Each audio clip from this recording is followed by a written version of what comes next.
And now, it's time for another Dice Tower review with Tom Vasel. Hey guys, today I'm going to be taking a look at the Sid Sackson signature series from Griffin Games. Sid Sackson is a designer who has sadly died several years ago, but he has designed many games, and in fact we would call him the father of modern game design. Many of his games, such as Acquire and such, were really way before their time. Well, what Griffin Games did was they took some of his older games and they put them in a series. And so I'm going to talk about all three of those games today. The first one in this review that we'll be talking about is Sleuth. So let's take these out of here. You can buy these separately. You don't need to get them all together. And Sleuth is one game here. This is the one game that I've played before I got this series. I have the face-to-face version, which came out earlier, and it was even published much earlier than that. But Sleuth is a game of deduction. In fact, I would be so bold to say that it is the game of deduction. Well, I'm getting ahead of myself a little bit. Let's take a look.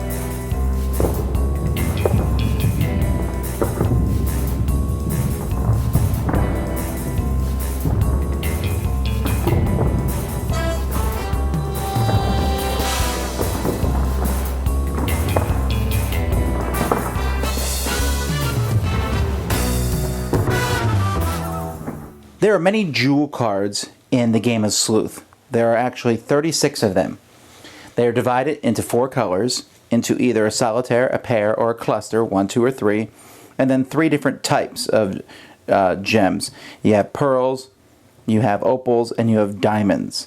And so between those combinations, for example, there's a yellow pearl solitaire, but there's also a yellow pearl pair and a yellow pearl cluster, and then there's a green pearl solitaire, and so on and so forth. So there's 4 colors times 3 numbers times 3 types of gems. So each player is going to have a sheet that shows all 36 combinations. One card is drawn from the deck, and this card will be the card that is the gem that everyone has taken, or that you are trying to find out which gem is the one that's missing. And then each player is going to draw a certain amount of cards. So let's say, for example, this is a 5-player game. I would draw 7 cards. So here's 4 of them, and then 5, 6, 7.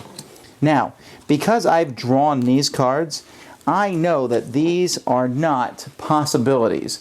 These cards are not possible, so I would take my sheet here and I'd say, okay, I don't have a yellow pearl solitaire or a yellow pearl cluster or a green pearl pair, or a red pearl cluster, or a green opal pair, or a blue diamond cluster, or a red diamond pair.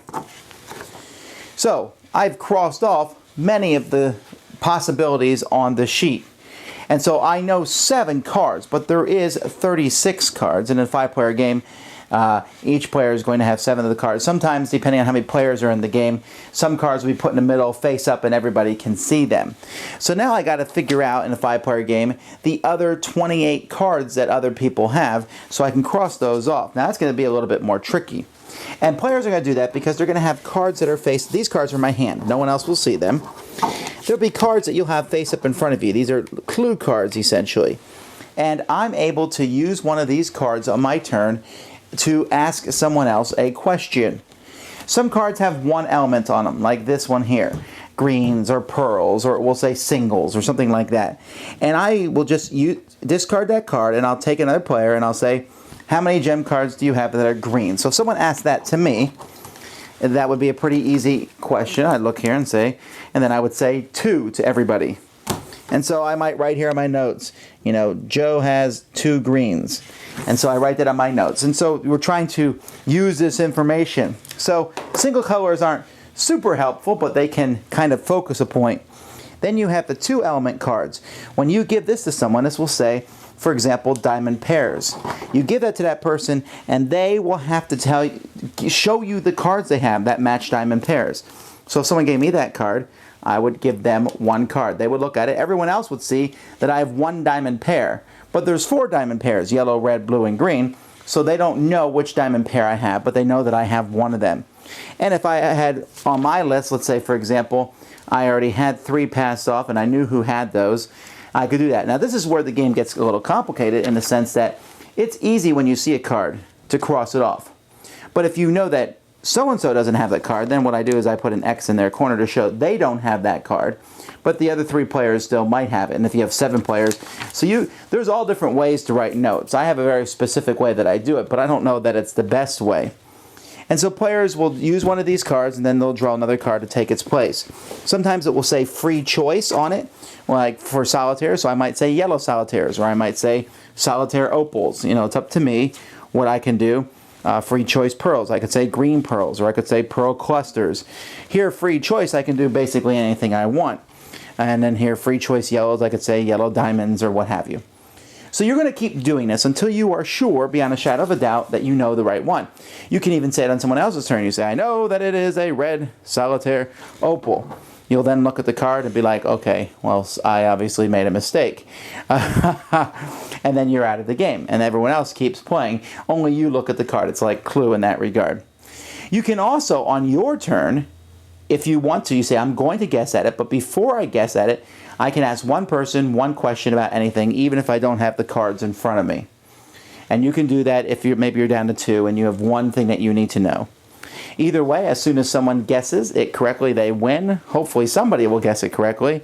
Otherwise, the last person who's still in the game is the winner. Sleuth is a fine game. I really enjoy it, and this implementation of it is very faithful. There was no real changes, just design. Some small variants of the design. The box looks good. It has this classic feel to it. The game itself is a great deduction game. It is certainly one of my favorite deduction games, and it's just phenomenally one of the most brain-burning games I've ever played. When I play most games, it doesn't matter what the game is. I mean, I could be playing some boring Euro game where you push cubes around. I'm going to have a good time laughing and joking. I could have a good time in Sleuth, but I am sitting there thinking hard the entire game. Especially, folks, if you play a 7-player or 6 or 7-player game of Sleuth, it's really difficult because you are trying to keep track of every question anyone asks anybody is incredibly important to you. You don't know all the details, but you know at least how many of whatever someone has, and so you have to crisscross all that information. If that sounds horrible to you, then you don't want to get Sleuth. But it is a lot of fun, and it is easier when you're down to 4 or 5, even 3 players trying to figure it out. This game makes Clue look sad. Clue can slink off into the corner into logic game detention because Sleuth is where it's at. There is another small problem with Sleuth, and that is if one player answers one question incorrectly, it will ruin the whole game. That's a problem in all logic games and such, but when you're playing in a game this intense, that could lead to some frustration in the box being smashed over someone's head at the end of the game. Not that I've ever seen that happen.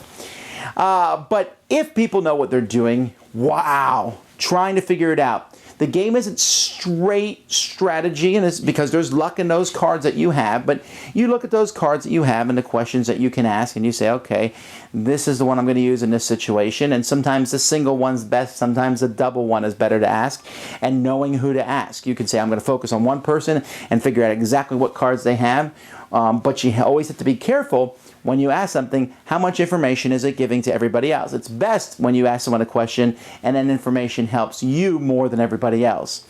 A very entertaining game for me. This is certainly not a light game. It's a heavy deduction game. It's kind of stealthy in that regard. It doesn't look that complicated, but it can be, especially with more players. But still, a very deep and rewarding experience of the Signature series, the 3 games.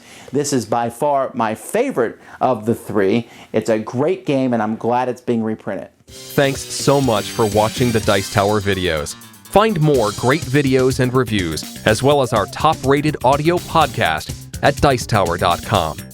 You can also find the latest board game news at Dicetowernews.com. I'm Eric Summerer, and you've been watching The Dice Tower. The Dice Tower is sponsored by Fun Again Games, the world's best game source. Fun Again Games has over 5,000 games available. Check them out at funagain.com. Shut the door! Shut the door! Shut the door!